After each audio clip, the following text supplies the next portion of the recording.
મિત્રો આપ જોઈ રહ્યા છો પાટવી ગુજરાતી ન્યૂઝ. મહીસાગર જિલ્લાના કોઠંબા ગામ ખાતે મોડેલ સોલર વિલેજ પ્રોજેક્ટ માટે ડીપીઆરની મંજૂરી.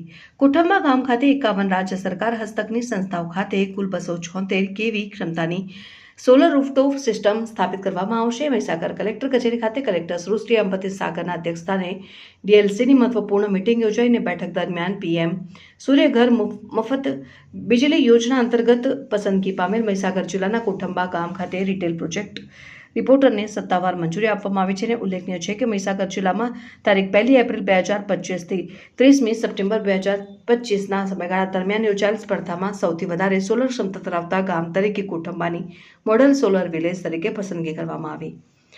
આ મંજૂર થયેલ પ્રોજેક્ટ રિપોર્ટ મુજબ કોઠંબા ગામના કુલ 51 સરકારી અને જાહેર વીજ જોડાણો જેવા કે આંગણવાડી, ગ્રામ પંચાયત ઓફિસ, પ્રાથમિક શાળા, વોટર વર્ક્સ, પોલીસ સ્ટેશન, આરોગ્ય કેન્દ્ર ખાતે કુલ 276 કેડબલ્યુ ક્ષમતાની સોલર રૂફટોપ સિસ્ટમ સ્થાપિત કરવામાં આવશે. આ સમગ્ર પ્રોજેક્ટ પાછળ અંદાજિત 3.1 કરોડનો ખર્ચ કરવામાં આવશે. આ સોલર સિસ્ટમ કાર્યરત થવાથી ગામને દર વર્ષે અંદાજે